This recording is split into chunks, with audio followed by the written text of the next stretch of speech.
Are you the kind of person that wants a large, good-looking SUV but don't want to pay over the odds for a premium badge?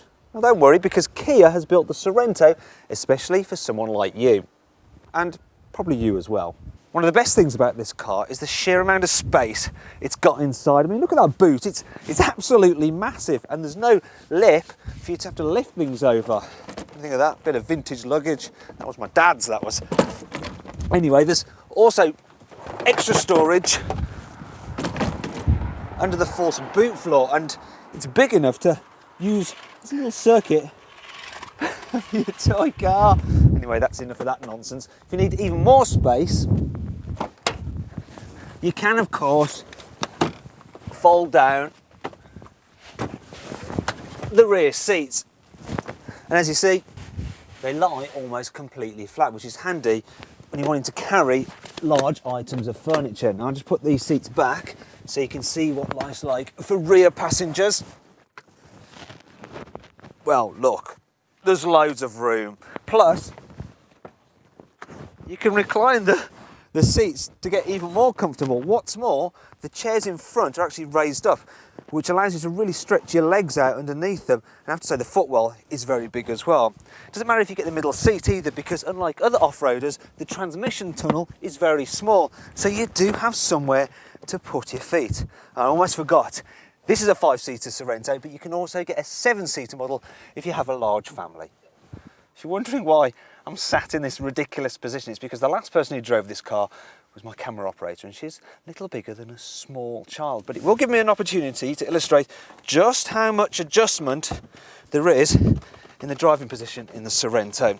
It's also got lots of stowage space dotted around the cabin, because look, the side door bins are big enough to hold a bunch of bananas. Underneath the armrest, I've got room for a pineapple, and I know what you're wondering, can you fit a melon in the glove box? So let's see. It's a bit of a squeeze, but yes, you can. As for standard equipment, well, it's generous right across the range. For instance, all models get air conditioning and even connectivity for your iPhone, which is handy if, like me, you're constantly running out of charge. And then there is, of course, Kia's excellent 7-year warranty. This is the 2-wheel drive version of the Sorento, but if you want to do more extreme off-roading than this, you'll need the 4x4 model, which is about £1,000 more.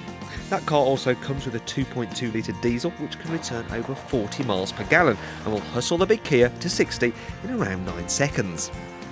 And the good news is, even when you're going quickly, the Sorento is a relaxing car to drive, because the engine is incredibly quiet for a diesel, while the cabin is well insulated for road and wind noise. You get a good view ahead as well because of the raised driving position, while the comfy seats take the sting out of long journeys.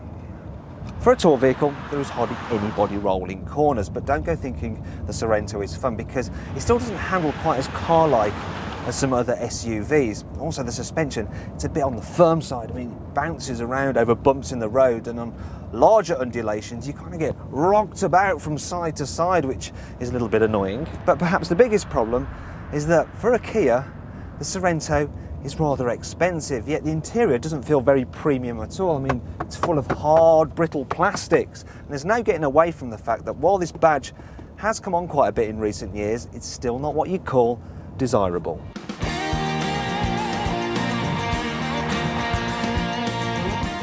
But are these negatives really enough to put you off?